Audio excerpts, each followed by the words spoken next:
सहजता नहीं है शिव पुराण। जलवृष्टि भी होगी क्योंकि सावन है, कीचड़ पानी भी होगा, सावन है। कोई कहे इतना कीचड़ हो गया, इतना पानी हो गया, इतनी इतनी व्यवस्था होने पर भी कीचड़ पानी ये अपना काम करेगा, क्योंकि सावन का महीना ये सारी दुनिया को मालूम है कि पानी गिरता है, छुपा तो किसी से है नहीं। और शिव तो वैसे भी परीक्षा बहुत लेता। मेरा उघड़दानी, मेरा देवाधिदेव महादेव परीक्षा बहुत लेता है। उन्होंने राम जी की परीक्षा ली, उन्होंने भगवान कृष्ण की परीक्षा ली, अर्जुन की परीक्षा ली, भीष्म पितामह की परीक्षा ली, राजा दशरथ जी की परीक्षा ली, राजा जनक जी की परीक्षा ली। ऐसा नहीं कि परीक्षा नहीं लेगा, बहुत बहुत लेता है।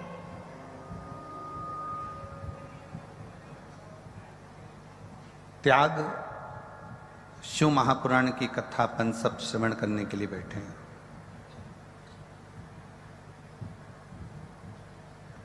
और इस त्याग शिव महापुराण की कथा का लक्ष्य है कि बुरा विचार हमारे भीतर अगर आ जाए, बुरे विचार हमारे अंदर अगर प्रवेश करे, जो समय है ना, इंसान पैसों के मजे ले रहा है और पैसा इंसान के मजे ले रहा है।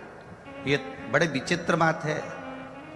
दुनिया को लगता है कि हम पैसे का मजा ले रहे हैं, खूब बाजार गए, चाउमीन खाई, चमक लड्डू खाया, गोलगप्पा खाया, पानी पूरी खाई, बर्गर खाया, चाउमीन खाया, इडली सांभर खाया, डोसा खाया, चाट खाई, लस्सी पी। दुनिया के लोग पैसे का मजा ले रहे हैं और पैसा दुनिया के लोगों का मजा ले रहा है। आपने पैसा जेब में था, चाट खा ली, पैसा जेब में था, आपने खूब एंजॉय कर लिया, पैसा जेब में था, आपने खूब चाउमीन खाया, न बर्गर खाया, न जो तुम खा सकते हो सब खाया, पर पैसा का मजा तुमने ले तो लिया। अब पैसा तुम्हारा कैसे मजा लेता है कि तुमने पैसा देखकर अपनी ऐशो आराम की जिंदगी जी, खूब एंजॉय करा, खूब अलमस्ती छानी, पैसे का खूब आनंद लिया। अब पैसे ने तुम्हारा मजा लेना चालू करा। मालूम पड़े तुमने जो खाया था वो शरीर में पचा नहीं, तो मालूम पड़े अब डॉक्टर के पास गए। मतलब पहले तुम पैसे का मजा ले रहे हो, फिर पैसा तुम्हारा मजा लेता है। तुम्हें डॉक्टर के घर जाना पड़ता है, बार बार इलाज कराने जाना पड़ता है, बार बार दौड़कर दिखाने जाना पड़ता है। कहीं घुटना दुख रहा है, कहीं पेट में दर्द हो रहा है, कहीं छाती में दर्द हो रहा है, कहीं सिर में दर्द हो रहा है, तो ये मत सोचना कि ये किसी ने कुछ कर दिया होगा। किसी की सामर्थ्यता नहीं कि कोई तुम्हारा बुरा कर दे। बुरा करने की सामर्थ्यता किसी की नहीं होती, सामर्थ्यता अपनी खुद की है। हम जब अच्छा करेंगे तो हमें अच्छा मिलेगा, हम जब बुरा करेंगे तो हमको बुरा मिलेगा। जैसा खाया है वैसा पचाना भी पड़ेगा। उसमें सहजता, सरलता हमारी होना चाहिए। दुनिया के लोगों को लगे कि हम पैसे का मजा ले रहे हैं तो बहुत गलत बात। पैसे का मजा तुम नहीं ले रहे, जब तुम्हारी जिंदगी पलटेगी तब पैसा तुम्हारा मजा लेगा।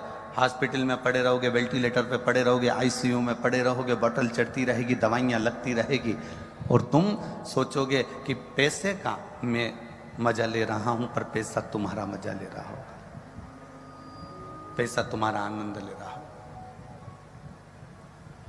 शिव परीक्षा लेते हैं। आप लोग लाखों की संख्या में यहां पहुंचे हैं। आप में से कई लोग ऐसे होंगे जो तुम्हारी पड़ोसन कभी 2 अगरबत्ती नहीं लगाती होगी, मंदिर नहीं जाती होगी, देवालय शिवालय नहीं जाती होगी, परंतु उसको सारा सुख भगवान ने दिया होगा। आपके मन में ये विचार आता होगा कि हम तो रोज भगवान के मंदिर जाते हैं, हम रोज भगवान से प्रार्थना करते हैं, हम रोज भगवान से विनय करते हैं, हम रोज भगवान से निवेदन करते हैं, हम रोज जल चढ़ाने जाते हैं, हम रोज मंदिर जाते हैं, हम रोज परिक्रमा लगाने जाते हैं, हम रोज भगवान की भक्ति करने जाते हैं, उसके बाद भी हमारी जिंदगी में दुख क्यों आया? और जो कभी मंदिर ना जाए, देवालय ना जाए, शिवालय ना जाए, भगवान की भक्ति में ना जाए, उसके घर में सुख ही सुख है। ये हमारे पूर्व का है, जो हम करके आए हैं वो आज हम भोग रहे हैं। अहंकार में जिंदगी मत जीना। गाड़ी में घूम रहे हो तो ये तुम्हारा पुराना प्रारब्ध है। बंगले में रह रहे हो, ये तुम्हारा प्रारब्ध होगा जो ये कथा का यजमान पद मिला। ये हमारे पूर्व का प्रारब्ध। कोई संस्थाएं इसमें जुड़ी हुई हैं, समितियां इसमें बनी हुई हैं, वो अगर सेवा में लगी हैं तो ये विचार कर लेना कि हमारे पूर्व का प्रारब्ध है। हमारा कुछ नहीं है, ये हमने जो पूर्व में किया था वो आज हमको मिल रहा है।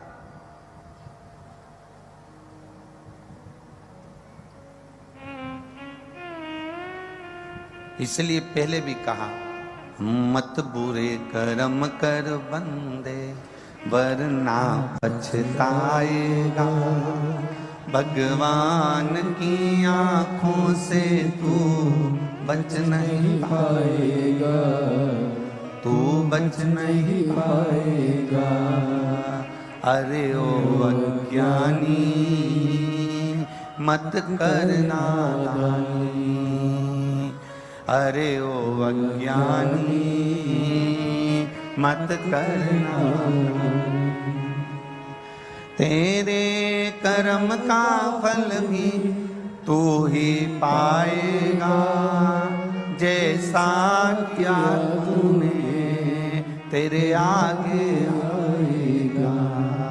मत बुरे कर्म कर बंदे वरना पछताएगा। भगवान की आंखों से तू बच नहीं पाएगा, तू बच नहीं पाएगा। अपने जीवन का कोई अच्छा कर्म करते जाओ, अपने जीवन का कोई श्रेष्ठ कर्म करते जाओ।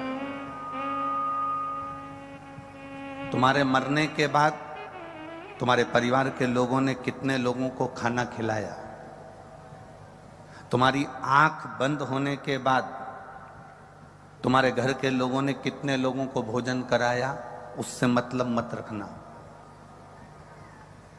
यहां जितने बैठे हैं ना, कई लोग बड़े खुश होते हैं, हमारे ससुर मरे थे तो हमने 500 लोगों का खाना खाया।